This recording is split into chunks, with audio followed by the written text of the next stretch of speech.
So And Sagar, broadcast started. is it live? It will live in 10 seconds. Okay. So Pyali, once Sagar just mentions is it live, it is live, you can start. Right. Yep, it's live.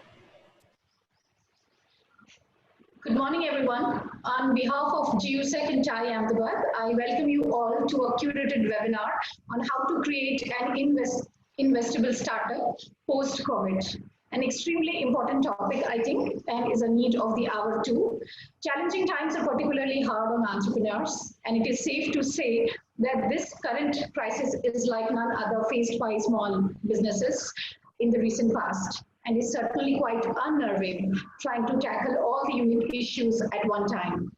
So today in this discussion, we will focus on what should they do to ensure that not only they survive the crisis, but also come out of it stronger and make their startup even more investable. So let's hear from an investor's perspective, specifically for startups, on his views, best practices, and his great advice. So I'm very pleased to welcome our guest speaker for today, Sushanto Mishra, the founder and CEO of Lead Angels. I also have Dheeraj, my colleague from GUSEC. So Dheeraj, over to you now. And Thanks, Pyali. Thanks for this. And just continuing with the session, I'll just quickly read through about Sushanto's introduction. I know him for a good time now, and I've seen him working with the early stage companies, especially with the pre-growth and idea stage companies, and the companies who are looking to raise their pre-series and series rounds. So I understand with his expertise of this domain of over 15 years now, he has quite a wisdom which he can share with us. And I still believe Lead Angels is still active in these times. They are still looking for deals. They are still exploring propositions.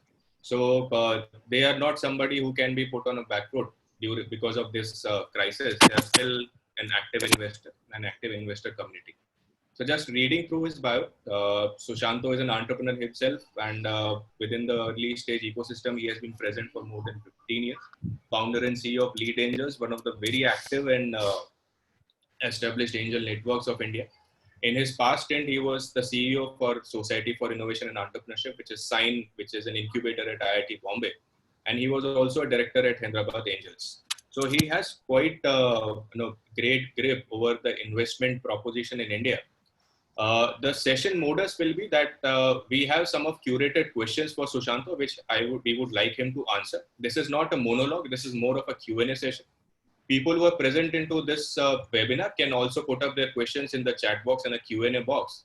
At the end of the session, our moderators will curate those questions and we'll come back with your questions to Sushanto also. So I think our session should take another 20-25 minutes, wherein we'll try to get answers for most of the questions around how to create an investable company around this crisis area. And then we'll take the participant questions. So Sushanto, welcoming you to this webinar and thanks for your time. I understand these are very busy webinar calendars right now, quite a few happening during the day. So thanks for this slot. Starting with, would you like to probably add on before we start off with the questions? So I think one of these are very different times, and so a lot of things that we learned in the past, and I've spent 15 years in the startup economy, and I think we are going to, the next 15, the next few years will be very different from what we have seen in the past. Some of it is obvious as we speak today, but a lot of things will be coming up in the next months and years, which will completely change the landscape of the startup world. So some things will remain, some things will change. And it is not without precedence, because even when 9/11 happened in 2001, or when we had the 2008 financial crisis, there were huge changes which happened. So happy to take your questions. Great, Sushanto. So let me start this thing by asking you one of the questions which I think everyone has on the mind. So given that the COVID as a disease is largely unknown right now, how it's going to impact. So what are your suggestions for the companies who are deeply impacted by yet to be funded? That's most important. Somebody who's in the discussions of raising a round or yet to be funded, who's looking to raise a round in another quarter or so. What's Right. your suggestion to those guys? Request you to also introduce, probably what sort of things your portfolio companies are doing around it, and what's your suggestion on those points? Right. So obviously companies which are not yet funded and have a large burn, uh, and they need to extend their runway as much as possible.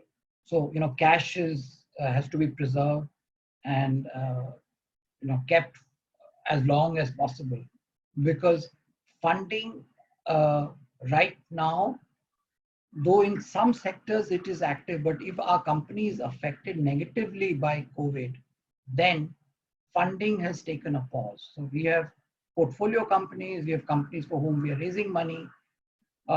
Those have almost stopped. So I'll give you an example of a company that we're dealing with. This is a company, a B2C services company, which used to provide automotive services, repair services to two-wheelers and three-wheelers and so on.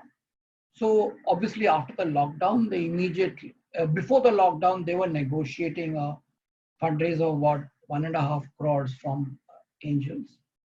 Immediately after the lockdown, angels said that we are going to take a pause.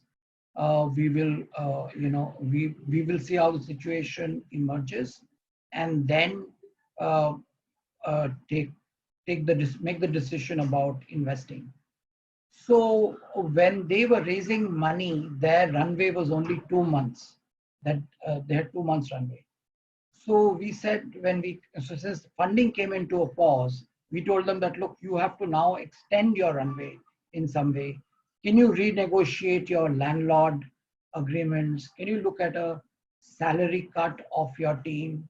If there is somebody who is not really contributing to the top line and is only adding to the cost structure, you may think of taking a pause on that person. So one way or the other to reduce costs. This particular company, since they had two-wheeler mechanics with them, actually started distributing grocery items to their customers.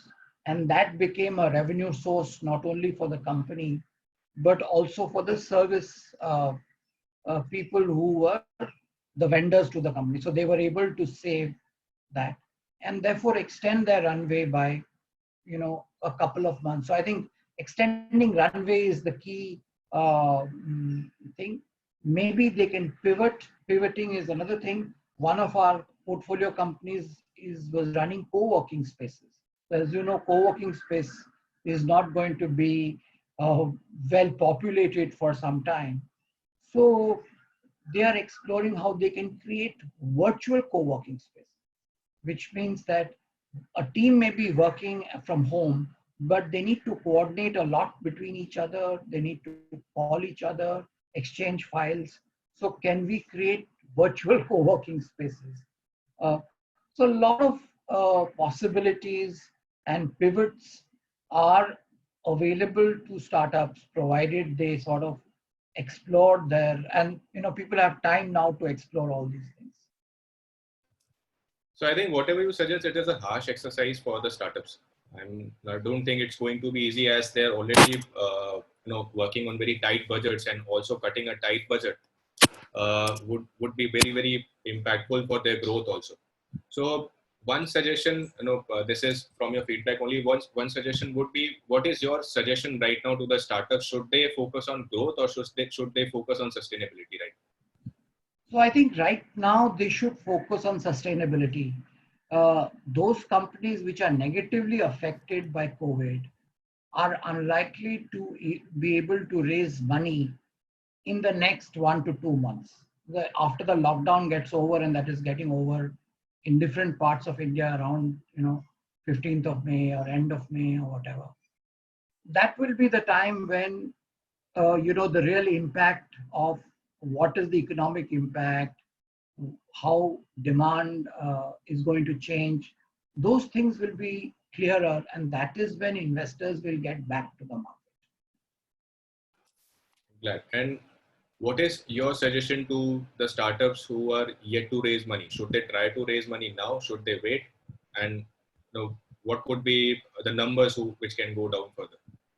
Right. So I think for startups who are yet to raise external money, they can and assuming that they are not very much impacted by COVID, right? Or it is only a very short-term impact, they can still look for money. It all depends on the type of business that they are in. Right? So if somebody is in ed tech, it actually is a good time to raise money. Somebody is in healthcare, somebody is in AI, somebody is in farm to fork. These are areas, sectors which are doing extremely well. Companies are seeing 20, 30% sort of weekly growth. We have portfolio companies who are seeing 30, 40% weekly growth, and there are investors for those companies. So it depends on what is the sector that you're in will impact. Glad. And this was more about somebody who has started business looking to get into the fundraising exercise or are already into fundraising exercise. What is your suggestion for somebody who's yet to start, somebody who's getting into a startup? What's your idea to them? Very interesting. So because this is actually the right time. So while existing businesses are trying to pivot and trying to find new business lines of business to go into, for people who have not yet started, this is actually for them to conceive what the world will be post COVID and what are the areas where things are going to change.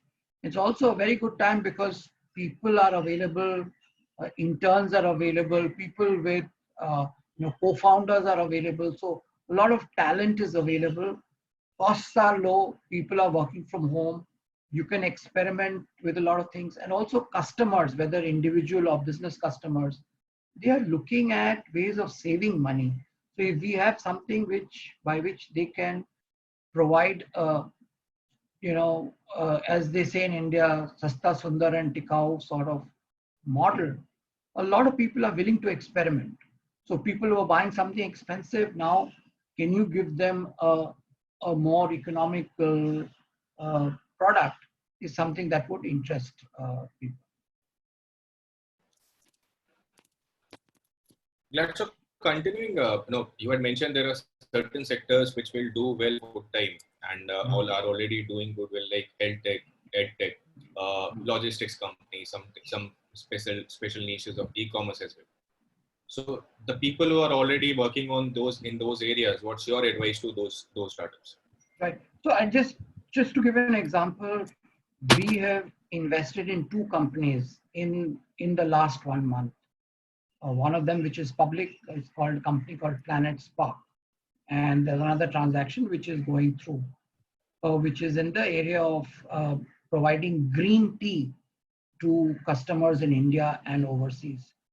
So there is actually a rush of investors in some of these sectors where they see, because children are at home, parents are involved with their education, and schools are not running. So overall, any sort of ed tech products people are willing to try out, and therefore investors are also willing to invest in those. Give you another example. There's a Canadian company that we were looking at, which is in the area of call center analytics. And because for work from home, call center management has become an issue. So this product was very useful for call centers which had to let their agents work from home, and they had a huge increase in their number of inquiries. And we actually said that aggressively increase your fund requirement, because you have to go aggressive in the market now and reach out to as many customers. So hire more salespeople, expand your business operations, and so on and so forth. So yes, for those chosen few companies which are in the right areas, this is the best of times. So I think for some of the companies which are into these areas, there would be an opportunity to get acquired, to work on lots of strategic deals. What will be your idea? Let's say in case if somebody into tech or very specific health tech areas, they get an acquisition offers from a bigger business or a bigger Yeah. startup. So this is the time, this is the time for those chosen few that you will actually get acquisition offers, even if you're a very small company. And that's actually happening. You would have read recently that TCS and Mahindra British Telecom, they are looking for acquisitions in the product area. So we will see a lot of M&A happening, especially in the product area. Well, now here, is a question of what is the right price to sell out. So is it today the impact of COVID is just getting felt and maybe it's too early for you to sell out. But at the same time, the market is so uncertain that you don't want to let go of an opportunity also. It's a dilemma sort of situation. But my guess would be that at least make some money, put that money in the bank, and maybe the rest of it you can sort of negotiate based on the performance of the company. Because I think cash is king right now. So if a founder is able to make some cash, get some cash for his startup or her startup, he should actually bank it rather than wait to see how it all pans out. Great. So What I'm trying to say is partial sell and balance can be on future performance. But don't let the immediate opportunity go away. but do you think such opportunity is coming where companies are interested in partial buying? Yes. So, even from the acquirer perspective, if you look at it from the acquirer's perspective, they are not paying the full 100% amount right now as the performance goes. So buyers will always be happy to give you a performance linked exit, right? If your product does well, then they will give you something related to that, and they'll give you some money upfront. So buyers are always willing. I think if the seller is able to negotiate that well, that would be a good opportunity. So the threat or probably the challenge of COVID is common to everyone, but the recovery path for everyone will be very different. Some will see a U-shaped recovery, some will see a V-shaped recovery. For some, it might be a W recovery as well. There are different recovery paths for different areas of businesses. Any suggestions to different businesses? Right. So I think, one of the things is that all companies and all of us are at home. So we are not wasting time going to office and coming back, not getting stuck in traffic. So we have a lot of time with ourselves, even though some of us seem to be busier than we were before. But there's a lot of slack. Maybe your customers are not buying right now. Your customers are busy doing other things. So this is the time where you can build other features of your product, maybe include market segments which you have not attacked so far. So for example, Swiggy is doing groceries today. So they realize that not so many people are ordering from restaurants. So maybe we can do groceries, and groceries is a major requirement for people at home because they're not roaming around so much. Or I know that grocery stores are doing pharmaceuticals. So everybody is trying to figure out opportunities which caters to the same set of customers that they are addressing in their previous avatar. So for example, our portfolio company, as I said, were providing repair services to their customers. Today, they are offering grocery services to their customers. So there's always an opportunity to build new services. But also from a technology perspective, there are opportunities. I was talking to a company in Baroda, and they were saying, can we provide telemedicine services to our doctors? So doctors get aggregated because nobody wants to go to a doctor right now. So, and yet, their services are available. So can we make those available through, an online mechanism where payment can be collected? So a lot of new revenue streams can be looked at from a startup, especially when you have some slack in terms of time. So during our conversation at the very beginning, you said there are some harsh measures which will be taken by, which have to be taken by the startups. Some of them include cutting your manpower. So do you see any sort of best practices among your portfolio companies with respect to the HR issues? Given that teams are not meeting, they're anxious, any sort of best HR practices that they are following?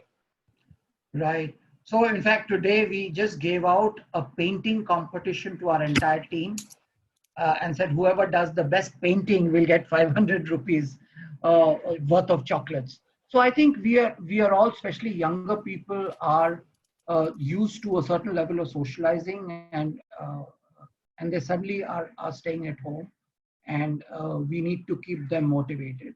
They're also very anxious about hearing about their um, colleagues and peers losing their jobs, and therefore that's one more need to keep them motivated. Uh, so the people that so people need to be motivated at a much higher level. They need to be communicated more frequently. So for example, a lot of portfolio companies have a daily call where all the entire team gets together and has a call in the morning, and they have a weekly video chat so that all can get together and interact with each other. And as time goes by, we will discover methods. So for the few that who will have to take the harshest decision of letting people go, I think counseling for them and helping them to find their next job opportunity, and maybe they can become entrepreneurs themselves. For those who have to take that line, so most companies, what they are doing is they're avoiding layoffs and saying we will all take a salary cut, and then when even that is not possible to maintain, only then going for layoffs, because layoffs is the worst sort of situation that a startup has to deal with. But this is not a time to be brave. So even Swiggy, which raised, I think very recently Swiggy raised about $30 million, and they have laid, and it's come out in the public that they have laid off 1,000 people. And what actually may have happened is they would have laid off many more people than what appeared in the press. So this is not the time, especially for young startups, to be brave. ये बहादुरी दिखाने का time नहीं है. This is the time to conserve your capital, because by not laying off people, you are jeopardizing the employment of other people also. So this is the time to conserve and not be brave, and not be foolhardy. Right. So to the participants, my feedback is we'll take your questions. You can just put your questions in the Q&A box, which you can see in the webinar. In another 5 minutes or so, we start answering the audience questions. So continuing our discussion, coming to one basic question. Dheeraj, you are not very well heard. Hello? Yes, now it is better. Okay. Coming to some basic questions which startup wish to know from the angel's perspective, especially. How important is the burn right now? Would angels resist investing into high burn companies? Would they prefer the low burn companies for this time? Sushanto, you are on mute. So at this time, angels and VCs are very concerned about burn. So just as entrepreneurs are concerned about burn, angels and VCs are very concerned about burn. So they would like to see what is the minimum possible burn for the company to survive, because they want to put their money for the growth of the company, not for the survival of the company, right? So they are looking at companies that if I'm putting in 1 crore of rupees and out of which 50% is going to go in survival, then where do I put in the money for growth? Where's the money left for growth? So they are looking at companies with low burn and put money for expanding to a new market or developing a new product, which is focused on growth. So today we have to, and it's not like a short-term thing. VCs are saying that, look, for the next cycle of VC funding to come will be maybe 1.5 years away from now. So they want to see that the money that they're investing in a company today should last out that 1.5 years period. Because in the interim, maybe funding will not be available. If the company goes down in the interim, then the VC also loses money and the entrepreneur also. So they're very concerned that the money that the company is able to raise now does give them a runway for at least 12 months. And therefore the burn has to be very low. So this was my question. That means you suggest that somebody who's raising now should look at a horizon of approximately 18 months, not 12 months, which used to be a Yes. earlier practice. Yeah. So because raising money is going to be harder going forward. Okay. Do you think that valuations will be hampered in the current scenario? And so it's a demand and supply. So today there are lots of entrepreneurs who are willing to raise money at much lower valuations, and investors see that there's more demand for capital than the supply. So they will start also insisting on lower valuations. The valuations will definitely come down. This will be from the ecosystem's perspective. You work with angels very aggressively. There are over 130 angels on your platform. There are plenty of opportunities in the listed space, in the public markets. Do you think that looking at those opportunities, angel investments or the angel route will take a hit, or probably people would look at primary markets or secondary markets compared to alternate markets? No. Yeah, so this is what the thought that did occur, and today most public markets are 30-40% lower than what they were early March, and this is not only in India but all over the world. And historically we have seen that stock markets do trace back their path in 1 year or 2 years or 3 years from where they were in before the crisis happens. So, but at the same time, I think so. In the normal course of event, people would start rushing to the stock markets. But the answer is they haven't, and the reason for that is that there are many industries which will have a long-term impact because of COVID. We don't know the full implications, but petroleum, for example, will people travel so much as they do today? So anything related to petroleum, or we have seen that we could do this whole month without visiting a bank. A lot of us did not visit a bank this whole month. So will new age financial services companies take over what banks are doing? So these are some of the or travel or transportation or hospitality. All these industries are going to go through huge transformation, some to become more efficient, some because of long-term changes in their demand. So I think some of the investors, angel investors who have exposure to the stock market and the real estate market, will still want to invest in these new age companies which are disrupting the old world. So I've just met a company from Singapore which is doing virtual event management. So they are doing industry exhibitions which are completely virtual, and they're doing well. They're doing virtual dinners, industry dinners. So a lot of new types of businesses will emerge, and angels are risk takers. So I think that the interest of angels will continue. Maybe wane for a little while. The impact of COVID, as it becomes more evident once the lockdown gets over. But demand from early stage investments will not go away. That is my view. Okay. So though we have some other questions lined up for you, but I will also try to take some questions which are there in the Q&A. Sure. So Juhi is asking what is going to be the effect on the international trade part, especially imports and exports. How do you see this? Right. So I think there will be more travel. As we can see today, there will be more travel restrictions, and countries would want to focus on their domestic demand first and then allow exports. So that is one. And two is that there is some news that countries will not be so comfortable in outsourcing from China.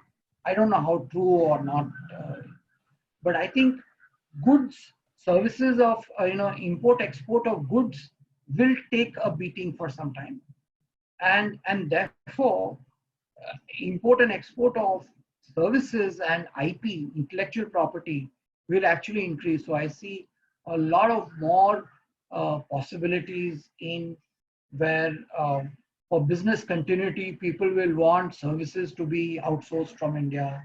People will want more software products, SaaS, and stuff from India. There is also an interest, growing interest in natural products. Whether I told you we are selling, one of our portfolio companies is selling green tea in the US, and that has seen a 30% jump in sales because people are concerned about immunity and having natural products. So there is also potential for this. In the short term, there will be some dislocation in export of physical goods because as the the infrastructure and transport sector starts getting back into gear. But for services and IP, I think it's a great opportunity for startups. Thanks for that, Sushanto. Another question from Anurag is, I'll just quote it as he has mentioned. How do you see consumer startups to fare in the upcoming months, which are in the beverages market? How can consumer startups use tech to be able to survive and scale? So I think one of the things that is changing is the distribution structure. So we were used to, um, uh, wholesalers, CNF agents, retail chain, and companies had to go through this entire complex distribution structure, which the COVID and some of those new startups have tried to break. And I think that will continue to change, and direct to customer will become, or subscription services where companies are able to sell goods directly to the customer without going through the distribution network will become more important. So beverages typically was uh, uh, sold through the retail trade, and that is because of the nature of the product and the challenges of going direct to home because the volumes were not large enough to take care of the logistics costs. So I think one of the things that they could explore is selling to the new subscription services such as Big Basket, or there is something called, I believe, Swiggy is also starting with their subscription services. So a lot of companies will start subscription food, vegetable, and grocery subscription services to their customers. And those are the sort of channels that the beverage company can explore rather than only focus on the general trade. Uh, the other sector that they may want to explore is the um, mm, organized, hotels and companies, because a lot of companies today are buying again direct from the uh, manufacturer to, or the producer to their employees. So I know that large companies are supplying groceries to their employees across Bombay and Delhi. So those are the sort of new channels that will come as we go forward. Not So only just the general trade. building upon this, there is another question from one of the audience members, Rushi. So you say that there are tremendous opportunities, or there is a tremendous demand in the DTC e-commerce side, but this has also taken a toll on typical brick and mortar right now. So mostly consumers, as he quotes it, that they will have least confidence in purchasing from retail outlets. What's your suggestion for somebody who is into the brick and mortar model? So I think we have to be realistic and explore how can we go and make it easier for the customers to purchase our products from home. Can we make it available through WhatsApp? They don't have to make a phone call. Do we have delivery services? In the US, I was seeing that there are robots which are taking deliveries from the retail shops to the homes, right? And that's become a big service. So there will be new ways of delivery, and uh, each one of us will have to relook at how we are distributing our product. Uh, if some of you would have visited Book My Show, Book My Show is the site which allows you to purchase tickets for movies, and there are no uh, movies showing right now. So, and it'll be a while before people go back to see a movie in a movie hall. So they are finding ways of uh, sharing content on their website, and probably will get into uh, becoming a Netflix-like service where they will sell entertainment as a subscription service rather than people going to movie halls, right? So I don't want to sound drastic, but some of these changes, of course, people will go back to restaurants and will go back to movie halls, but it will take some time. And therefore, it's an opportunity for you to build alternative channels in the interim. So another feedback which I would like you to add is, and also one of the questions from one of the participants, that what's your strategy for funding startups with similar backgrounds to existing portfolios? So let's say you have some company in your portfolio and other propositions come in this time. What's your feedback? So I think, we are largely a hands-off sort of angel network.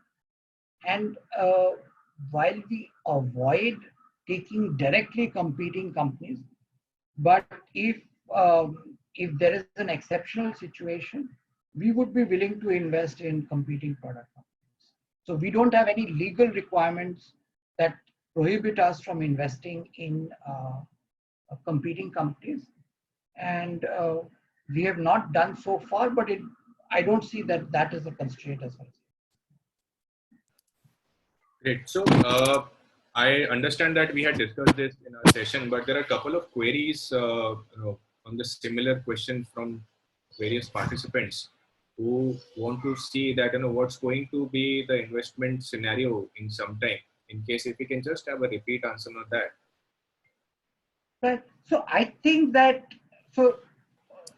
fundamentally, people will continue to invest, right? People will have profits and they will continue to invest. Business will continue and we will continue to live. So, the world is not going anywhere. The world is not coming to an end. Exactly how it is going to pan out, nobody knows.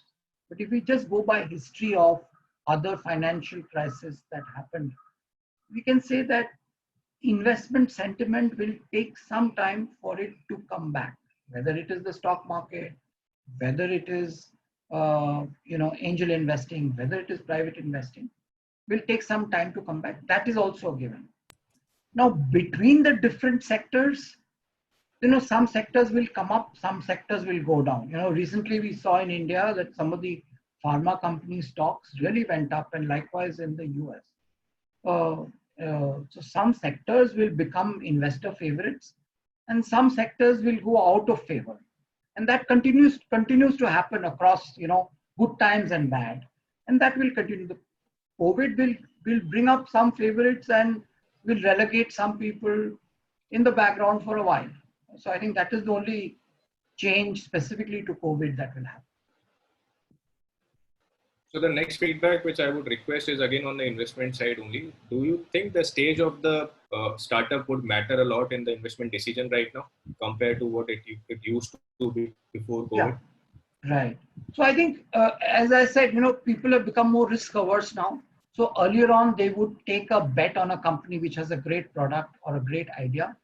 Today, they would like to see the company showing actual traction with customers, if not actual revenues, right? So they don't say they want to be risk averse. They don't want to take the market validation risk. They don't want to take the product risk. They don't want to take, the runway risk. So people have become more risk averse. So if an earlier company was getting funded at an earlier stage, they will now get funded at a later stage.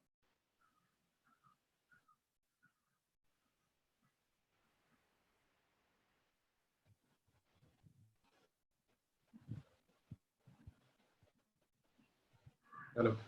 Yeah, go ahead. Yeah, sorry. I think I had an unstable connection. So another was, Amit is asking, are there any favorite domains for the investors in coming times? Like somebody is looking more pro B2B or somebody is more pro B2C. Right. What will be Again, your feedback on that? so it depends on the product category. So, today, uh, you know, individuals or consumers are concerned about their health, they're concerned about saving money, they're concerned about uh, convenience. So these are the sectors where we see or investors are investing. Likewise, companies are concerned about saving costs, being able to work from home, being able to have multiple vendors so that their business continuity is maintained. They're looking at financial products which can tide them over tough times. So it is not that any particular sector will become investable as opposed to other sectors. So today governments are buying a lot of uh, relief material. They're buying medicines, equipment. There may be a fundamental shift in the way the government deals with the health sector, because they realize that even the best, most developed countries realize that how weak their health system was. So yes, companies which are providing these sort of services might get a lot of business from the government in the short term. But those, as I said, are sectoral things. But in the long run, I think business will continue, consumers will continue to consume, and governments will continue to do what they are. In the long run, nothing much, no fundamental changes will happen. Right. So as we are coming to an end, I'll just take one last query, which Yes, is a please. combination of couple of queries people have raised. A lot of people are asking, what's your view on the healthcare, wellness, and consumer products which are into the same domain? How the industry will flourish? How investors will look at this? Right. So, in the recent past, even before COVID, there was a general interest in wellness and health and fitness. And we saw, a lot of companies come up in that space. Even food delivery companies were sort of creating products which were low calorie, and ice creams with lower, lower amount of fat, and so on and so forth.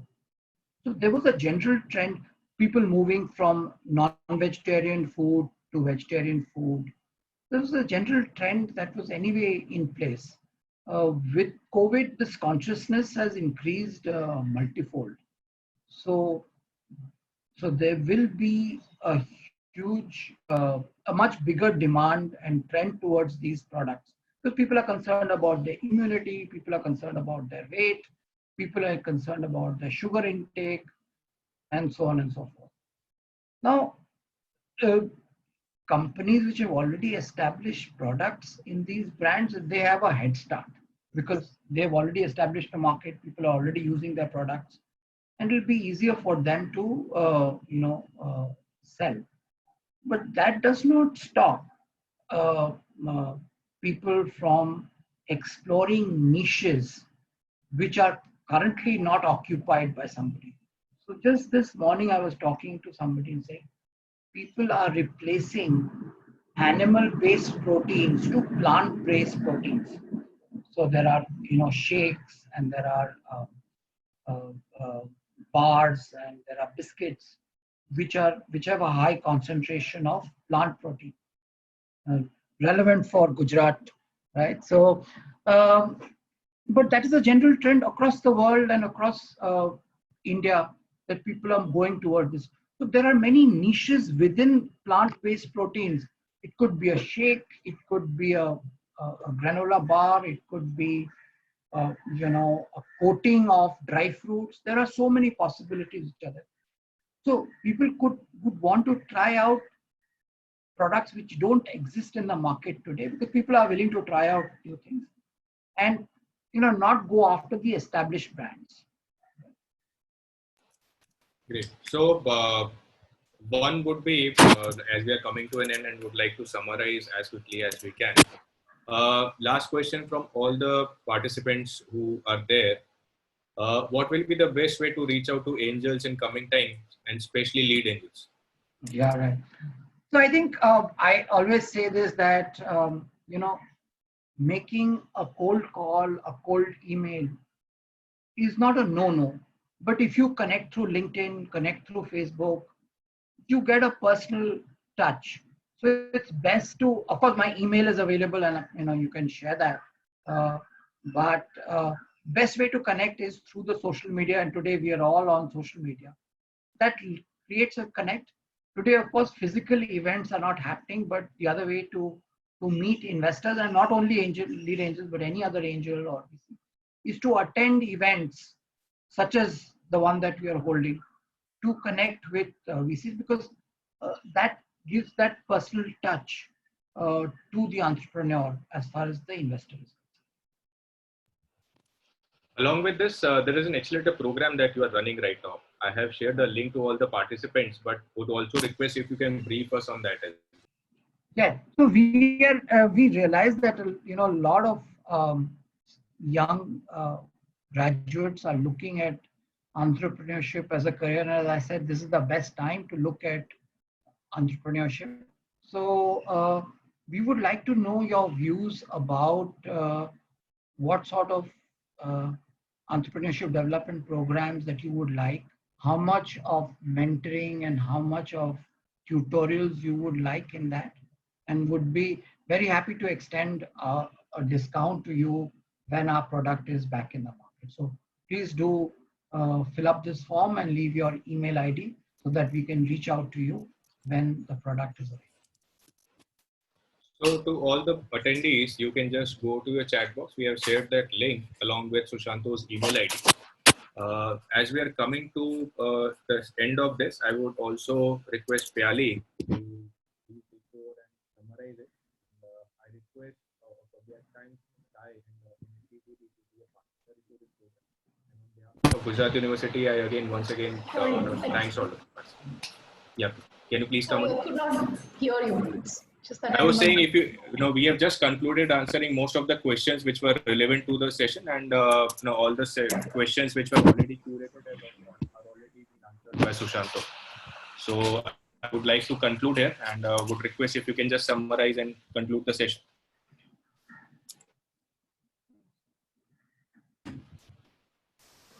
Absolutely, Raj. I think it was fantastic to hear, so many different things that are important, and whether it is GUSEC or whether it is TIE Ahmedabad, we are constantly sort of in the way looking for ways to help our startups, and we get all of these questions. I think are quite common, and we have been hearing them quite a lot. So I think it was extremely useful, Sushanto, to get your views, and I think these are literally like kind of guideline I would consider for the startups to think over for the time of the crisis and post. And these are the learning times. I think it's getting such kind of challenging times. Probably the beginning of someone's journey is sometimes, I would say, probably the positive side of it is you start learning so many things, and at the same you're time, probably quite strong. And in everybody's journey, these ups and downs will continue to happen. Entrepreneurs especially, it is never an easy one. So from that perspective, I think I'm very happy to be getting to know a lot of things.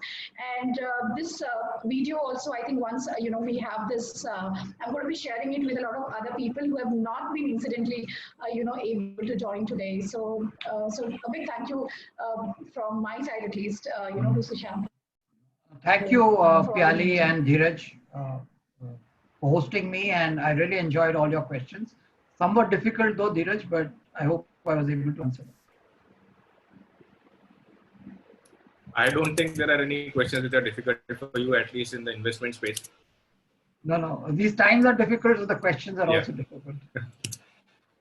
Let's hope that we get over this as soon as possible. And happy to associate with, and happy to associate with TIE Ahmedabad and Gujarat University for all your other initiatives. and look forward to seeing you in person sooner than later. We are hoping Bye, to do guys. that too. Thank you so much. Thanks all participants Thank for you. joining. Thanks everyone. Yeah. Thank you. Bye-bye.